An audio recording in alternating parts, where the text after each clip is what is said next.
Hello, everyone. Hello, and welcome to our entrepreneurial conversations.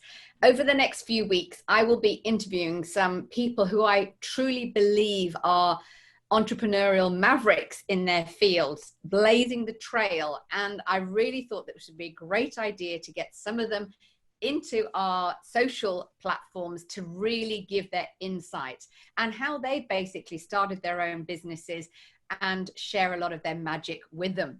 And today I'm absolutely honored and delighted to have a wonderful lady, a dear friend of mine. Hello, Lynne. Hi, Susie. You know, Lynne is an amazing, beautiful person inside and out. And let me just read a little bit about her business side of it. You know, she and I have been friends for many, many years. And what she's done with her business and how she's helped people is phenomenal. So Lynne is a change management consultant specializing in leadership development. She's also an author and an international motivational speaker, speaking on lots of different content, really, all sorts. Lynne's a former senior manager in health and social services, having held both operational and strategic management responsibilities for mental health and services, particularly for children and families. Since establishing her consultancy almost 20 years ago now, Lynne has been passionate about helping organizations work with vulnerable children to get better results and better outcomes. She weaves her magic with a core leadership program, simultaneously targets the top team as well as managers at all levels in organizations to bring about specifically changes in attitude, culture, confidence, performance, and outcomes. And in the words of one CEO from Lynne, one of Lynne's clients, Lynne has an amazing ability to unlock individual potential and bring out the best in people and organizations. As I say, Lynne and I have worked together for many, many years already, and we've worked globally, internationally, and I'm delighted to have you on one of our entrepreneurial chats, Lynne. Again, welcome. Thank you, Susie. It's my pleasure. Well, one of the things I wanted to ask you specifically was, I believe we all have what I call the art of personal leadership. You know, in our experiences, our wisdom, if you like. And I wanted you to share a couple of, probably about 3 insights of why you believe your business consulting has been successful and how you've helped people, Lynne. That would be great. Yeah, and I think you touched on some of that in the introduction, Susie. It's about being absolutely passionate about what I do.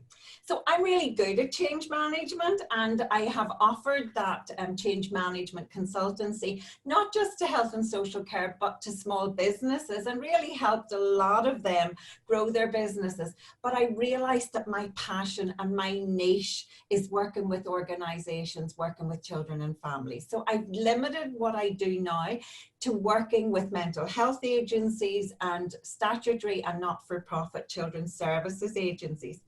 And somebody told me a long time ago that you couldn't make a viable, profitable business in that market. Well, I have. And I think it's because I totally believe in what I'm offering. I believe in the capacity for growth for the people I work with. And I'm absolutely determined that they will get results. Love it. Love it. Yes. Is there anything else that you can add to that? I think, yes, I think you have to add value. So people have to, I always say, leave people better than you find them. And coaching and mentoring, as you know, you have to be courageous. It's about helping people go where they don't necessarily want to go and overcoming that resistance. But it's about having that self-belief that what you're doing is right for the people you're working with and adding massive value and not selling either you or your client short. And I think the other thing I would want to add, it's such a journey. I'm learning every single day. Somebody I work with maybe triggers something and I think, you know what, I need to know more about that. So it's also about having that investigative mind and constantly seeking to grow and expand my knowledge. Yeah, I would absolutely, you know, you and I are both students of life. You know, we believe in research, growth ourselves hugely. You know, we've been on that journey. So if we're helping our clients do it, we've got to be our own first client. We've got to be ahead of the posse. We've got to keep learning and we have to walk the talk. Yes, totally agree with that. Another thing that I believe is, well, entrepreneurs, they think differently and they do the do differently. I really do believe that. There are some, you know, there might be small distinctions, but they do think differently. What would be two virtues or values that you feel have added to you being an entrepreneur? I think it is about thinking differently, and therefore we have to surround ourselves with other people that think differently. But it is about managing your mindset.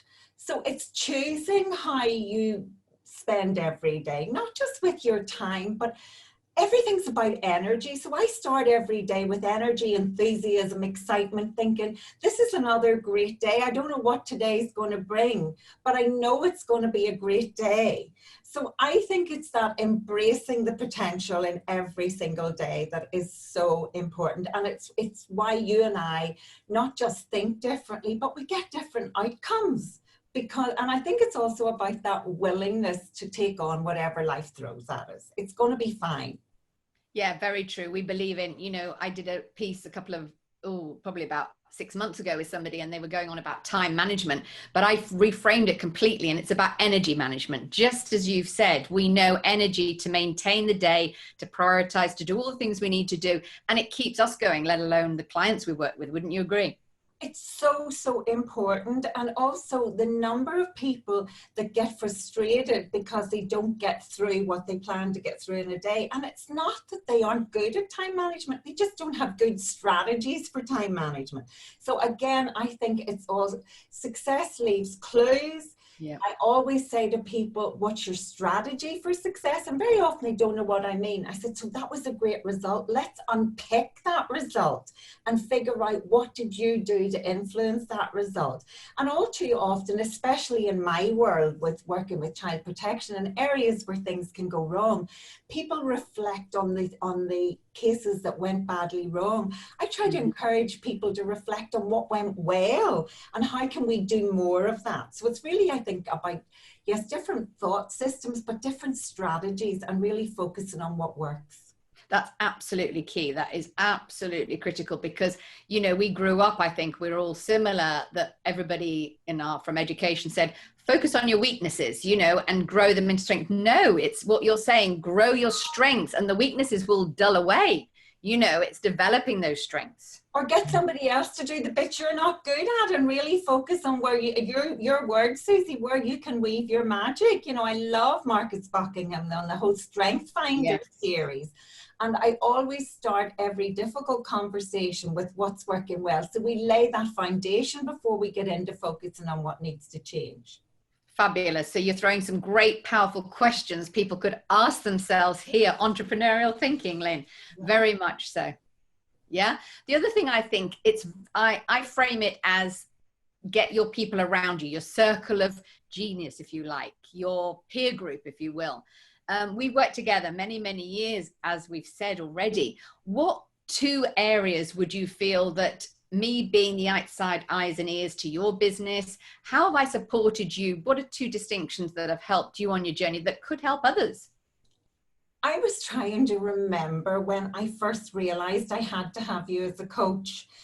Because we both grew up in the Tony Robbins environment, but I actually heard you speak as the platform speaker, and I don't even know if you remember this. You were the platform speaker at a group called Power Team Ireland. Yes. An event in Dublin 25 years ago. Time, Lynne. And I heard you speak, and I thought, and it was just so, and again, it was just so energetic, it was so magnetic. I thought, I need more of that lady in my life. So I talked to you after the event, and we negotiated by email and phone, and we have been, you were very generous, and we've worked together, we have worked together, but I'm proud to say that you've been my coach for 25 years. Oh, I'm going to get emotional. You're the only one that's lasted. Oh. I was thinking why that is, and it's because you're so real. And I think that's what we really need in a coach. So I take my coaching very seriously. So I do lots of prep for sessions with you. And that's wonderful for me because I get to do all my own reflection and what's going well, where am I stuck, where do I need some advice. And I always identify what are the areas I want you to focus on with me. But you read every single one of those updates. And you read between the lines and you pick out the things that I need to focus on and maybe I don't want to. So I think it's the fact that you're very real, that you're honest with me, but you're incredibly intuitive. And I think that's hugely important in a coach and a mentor. And also it's about, like I hope I do for my clients, or I know I do for my clients, it's creating that safe space where it's okay to be vulnerable.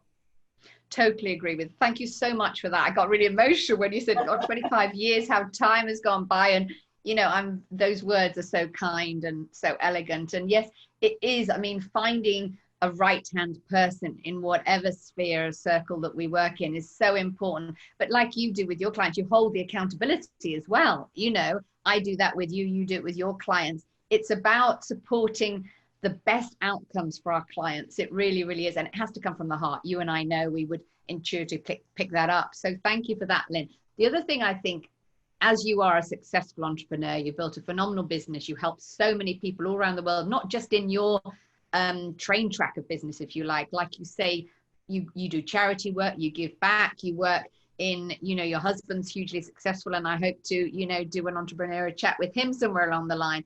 But you work in lots and lots of platforms. I would say, what would be 2 arenas that you think people could master, 2 areas of business or life to get even better at something? What would be 2 arenas that you would pick to bring greatness through? I was actually wanting to go back to your last question and add to it, but I'm going to cue in from what you just asked me. You have to take it seriously. And you have to have a can-do mindset. And where I realized this most, so my husband and I are both big property investors. So yes, although my passion and where I spent most of my time and energy is making things better for children and families, we are also property investors. Our property business became really successful when I stopped treating it like a hobby and started treating it like a business. And I used to see it as a nuisance, something that I just had to do. But when I started to reframe that and say, this is my business, this actually brings in a substantial income. And to go back to where you started, putting an entrepreneurial mindset on how I develop my property business. And it's absolutely flying and it's surviving the current climate, which is difficult for everybody. But learning that cash flow is king. It doesn't matter what kind of business you're in. The bills have to get paid. And one of the things that I learned from you very early on was that you invoice in advance. You don't chase your money after you've delivered the service. So I think the big thing for anybody is you've got to know that you control your mindset and you must have an attitude that says, I can do this. Now, I was fortunate because my father always said the day he was beaten was the day he didn't show up. So the first thing is you show up.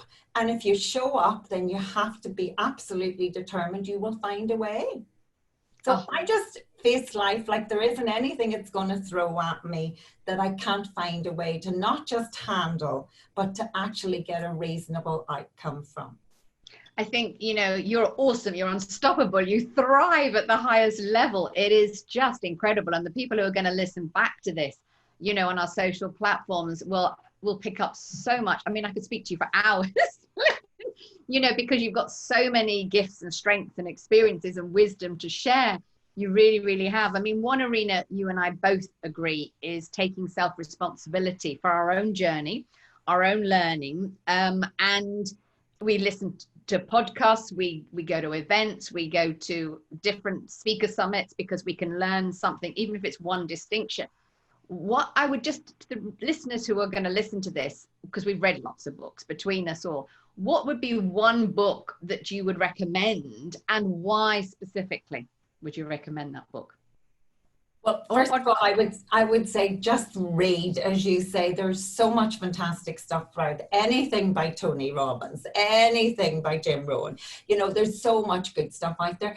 My favorite book, and a must read, I think, for everybody in business, is a book by Stephen Covey Jr., The Speed of Trust. Trust.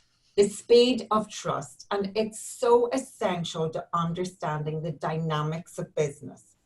And Covey says, and if I got a minute, I just want to tell you, Covey says there are 4 elements to trust. And the challenge for most of us is we rely on 2. So Covey says trust is about intent. It's about integrity. It's about track record. And it's about competence. And all too often we think people mean well and their intent is pure. But actually, you can't deliver trust unless you get the job done and you do it at a highly skilled level. So I think that's an amazing book. And then I just think, I know you said one, but the old CD I still have in my car, which thank goodness still has a CD player, is How to Have an Extraordinary Life by Jim Rohn. And it just makes me laugh and feel good. And there are so many poignant one-liners. And the one that I would leave your listeners with is that beautiful saying, is success is not what you achieve. Success is who you become. So this is all about becoming. We're in a constant state of becoming better, becoming more knowledgeable, becoming a better contributor, becoming a better person. Oh, Lynn, I mean, you couldn't have closed it better with that quote. I mean, that is amazing. It really, really is. And it comes from your heart. You are such a heart-driven, mission-driven lady. You really, really are. And as I say, it's a privilege to work alongside you. And here's to the next 25 years, as they say. Absolutely, Susie. So where can people get hold of you? What's your email? I know you're on LinkedIn. Just give a few mentions to where they can get hold of you. Oh, thank you. Yes, well, my email is www.lynnepeyton.com, and the email is simply lynn@lynnepeyton.com. Fantastic. And you're obviously on LinkedIn as well, and people will reach out if there's anything that you can do to support them. And this has just been a delight to have a chat with you. It really, really is. As I said, it could go on for hours. So thank you for your time, my darling. And, you know, we will connect very soon. But thank you, and have an amazing rest of the week. Yes, you too. Bye. Take care. Bye-bye.